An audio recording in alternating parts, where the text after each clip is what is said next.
Hello, ladies. Thank you for spending a little girl time with me today.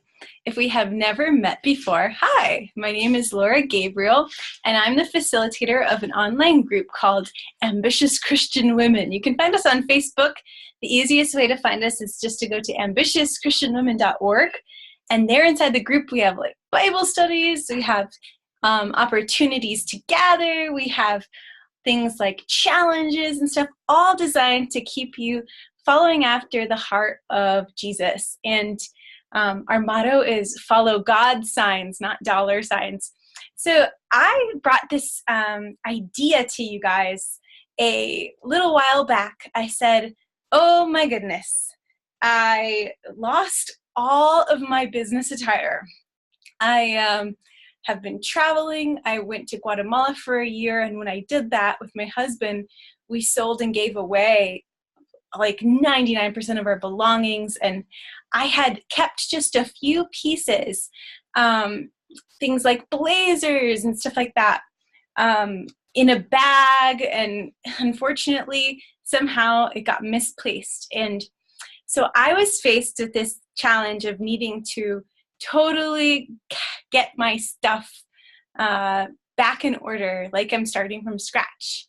So I asked you, would you like to go on that journey with me? Would you like to talk about what it means to buy clothes and talk about things like fashion as Christians? And you said a unanimous yes. So I'm excited for that because to me, I just think this is fun girl time. And while fashion is not my forte, it is something that I know is important. I think that how we present ourselves in this world is really important. I have some personal things that I keep, I adhere to as a Christian. Having been changed from the inside out by the love of Christ, I definitely look at the way I dress differently. And so I thought, I'm going to show them behind the curtain. This is actually my closet. We are living in Santa Fe, New Mexico, and we are renting a house. It was a furnished home. So I also have over here like a little vanity area with a mirror. Over here is a little stack of drawers, and inside those drawers are things like undershirts and unmentionables and things like that. And then I have my tea within arm's reach and a few little things for makeup and all that stuff. So I can't wait to give you this little tour because I feel like we've been getting to know each other, and I think there comes a time in every friendship between two women that you kind of share a little bit more things that you only show friends. So today, my sister, welcome to my bedroom. Welcome to my closet. I can't wait to show you what is in here and why. I think it matters. So let's get started. Are you ready? First and foremost, I want to point out one thing. Now, clothes don't matter too much to me. The way that I'm perceived matters a lot to me as a Christian. So it's a tool. It's not a thing that owns me. I own the clothes, right? So I also tend to think about things this way. Like God, when he created the world in the Garden of Eden, clothes were not part of that picture. Like clothes were not part of God's plan. In fact, Adam and Eve were naked in the garden, and it wasn't until sin entered in that they were even aware that they needed some kind of covering, or they felt naked, and so now they need to cover themselves. So when I think about clothes, I think they're not evil by any means. I'm not going to become a nudist, but I'm not going to let them rule over me, because I think a lot of, I think that Satan uses clothing as a way to make women feel bad about themselves and what they don't have, feel bad about their bodies. I think Satan uses clothes to try to make women think about money and status. So basically what I'm saying is that it really depends on your relationship with God how clothes are going to enter into this equation. Are you going to let clothes be something like a stumbling block in your life, or are you going to be pragmatic and be wise about what you're doing with your clothes? So all that said, let's get started. I'm going to open to this finally. I know I set it up because I think like it's not a good idea to talk about it even without talking about God. So, all right. Are you ready? Here we go. Like, I'm really building this up, ladies. It's really not that big of a deal. But here you have my closet. On this side, you will see this half and a little bit back. That's all my husband's clothes, okay? And he has this little thing for his folded clothes. But this tour is not about his side. This tour is about mine. So let's pony up here and see what's in my side. You say, I'm gonna actually put this down here. You're on my laptop today, and I just want you to be able to see nice and clearly. Is that good? I feel like that's a strange angle for you. It's like you're sitting on the floor. But, oh, I feel so tall. Okay, let's get started though. Okay, so my clothes here, I have kind of organized by, like, these are kind of neutral colors, and then over there we're going to get more bright. And in the back corner, the dusty back corner of my closet are my dresses, which I rarely wear. So I kind of keep the things that I'm wearing more frequently, right? Easy reach. And then I put the special occasion things in the back. And then behind all this, I kind of have a shoe rack going on. Okay, you see that? So I have some heels. I have my sneakers. And really, most of my clothes are secondhand finds from like Goodwill, which I love. I love shopping at Goodwill because of that, or Salvation Army, because when you buy there, it goes to a good cause. And often I find some nice, pretty high quality stuff there, you know, that I might not even be able to afford brand new. And then I do a couple other things. So I go to Ross sometimes, and I got this at Ross, and I think it was only $15, and it's just a jacket. So I like to go shopping at those kinds of stores. It has some faux leather on here. Nice, I can just button it up across the top. I look so modern in it. I look so fashionable. But the point of this is just to show you, like, you don't have to spend a ton of money to get a few things that are really going to be super useful for you. And this jacket in particular, I think it cost me $15.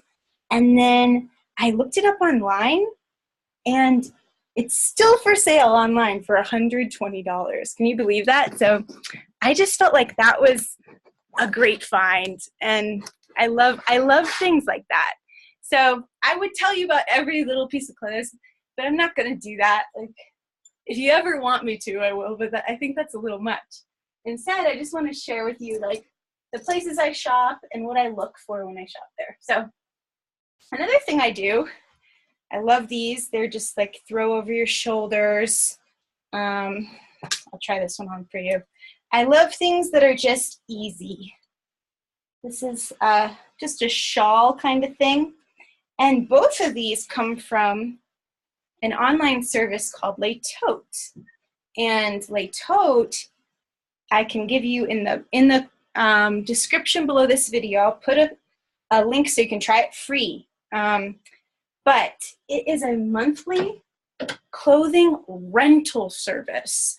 And on Les Totes, I find a lot of higher quality pieces of clothes, and especially things for work. This tunic here is from Les Totes. Let's see. I know that I had rented this dress is from Les Totes, and you pay like one monthly fee. You wear it. It'd probably be easier for you to see this. You wear the clothes. This is fun. It has little bows on it. and then you send it back in a bag, and they wash it and clean it. So it's meant to be worn. Another service I use is called Stitch Fix, and that one's really popular.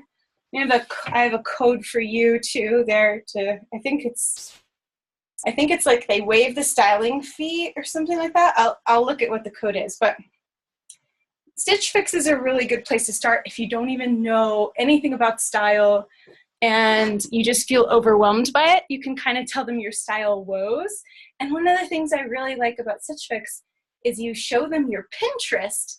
And so if you're like me and you like to use Pinterest to kind of collect things that you think look pretty and you would want to emulate, then Stitch Fix is a great option, because those people, they actually assign a stylist to you, and that stylist will look at what you've pinned on Pinterest and read what you wrote about what you need that is missing from your closet. So I told them that I was just coming back to the States and I just needed some nice looking bright things to wear for around the holidays. And so this is one of the things they sent me, and I just love it. And it's really high quality, embroidered and stuff like that. So I love Stitch Fix for that reason. So let's see.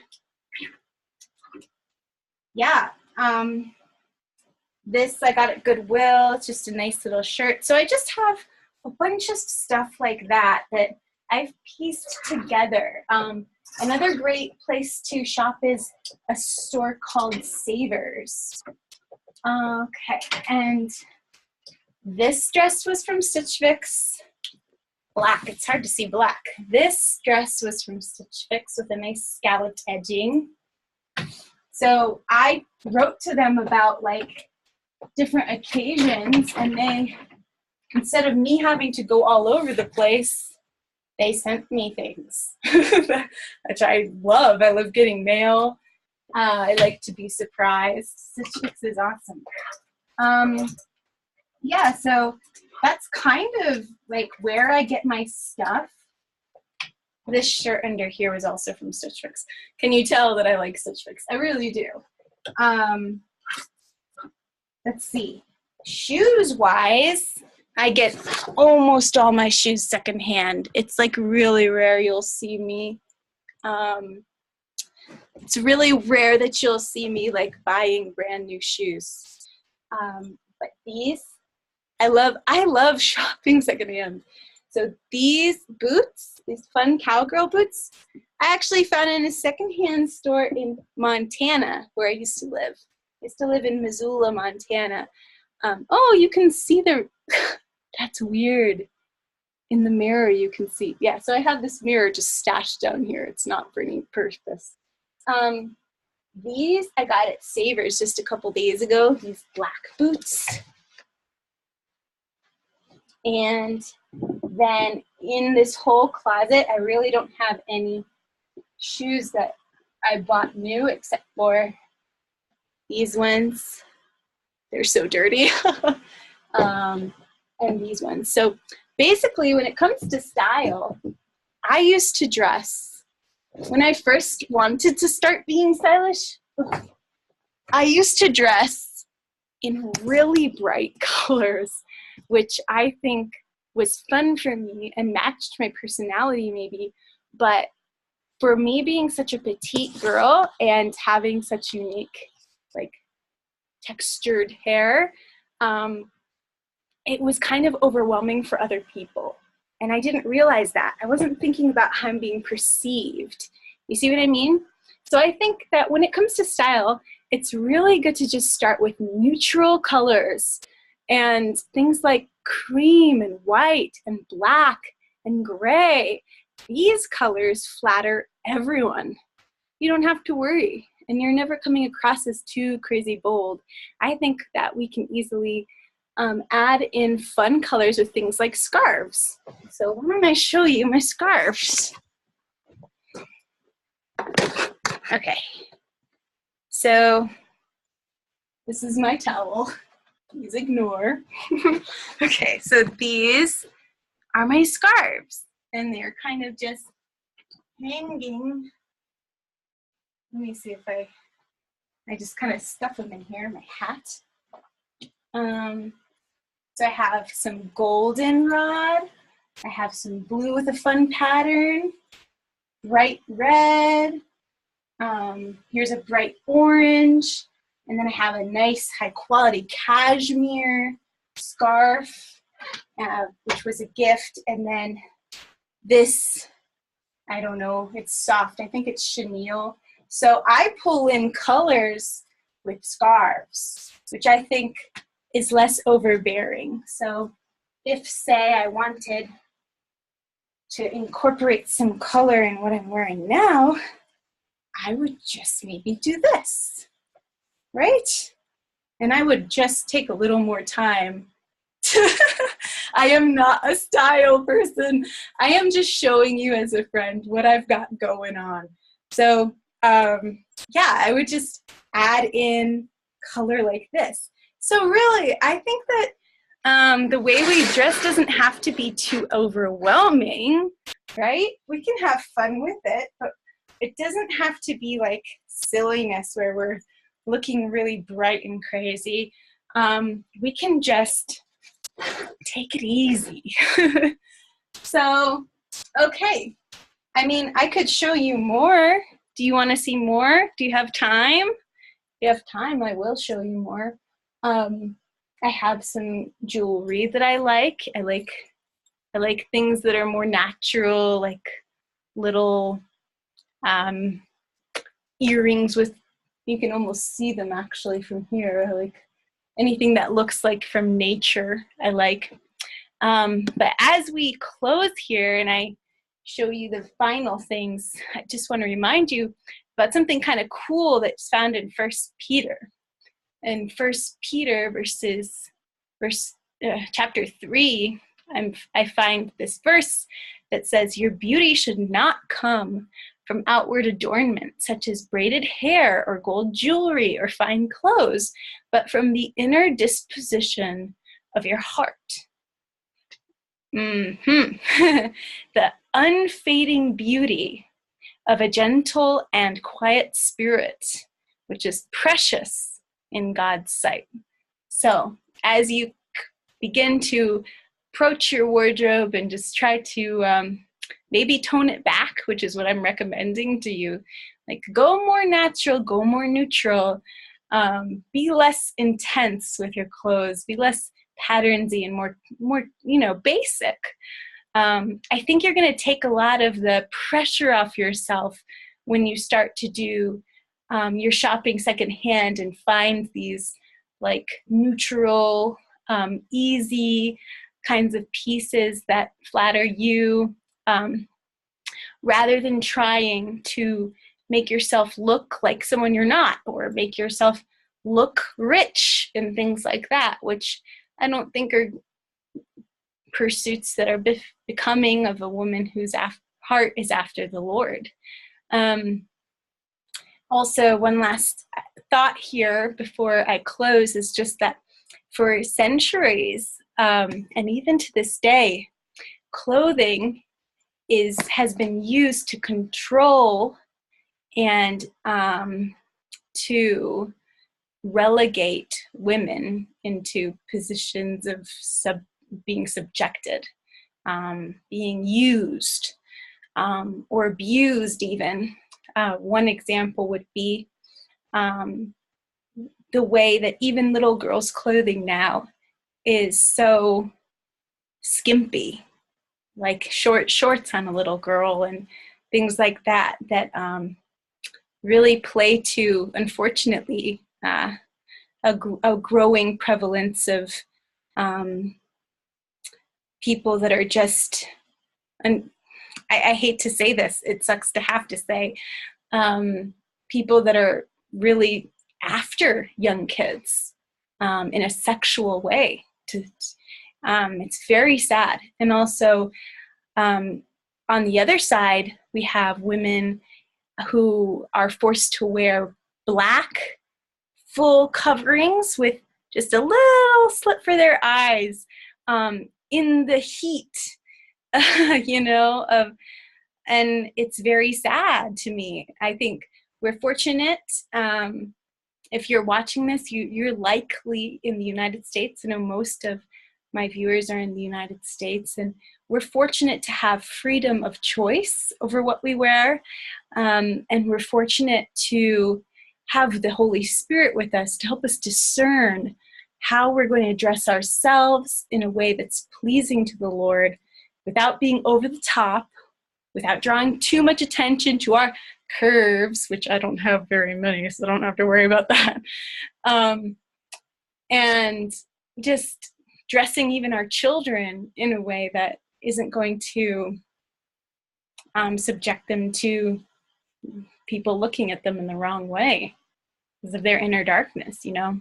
So I just think, ladies, that clothes can be fun, but we also need to guard ourselves and be vigilant. So I hope this was helpful to you, and I hope that it felt like fun, because that's what I meant to do, just to have some girl time with you and talk in the way that I would if we were friends in person. So thanks for your time, and I love you so much, and I really hope you can join me inside the Ambitious Christian Women group. Again, it's ambitiouschristianwomen.org. And our motto is follow God's signs, not dollar signs. Remember, God would rather you be naked. But since we can't be naked, let's just relax a bit. I know that we can pursue God in clothes that don't distract, or, dominate our thinking, or other people's thinking for that matter. All right, have a beautiful day. Thanks. Bye.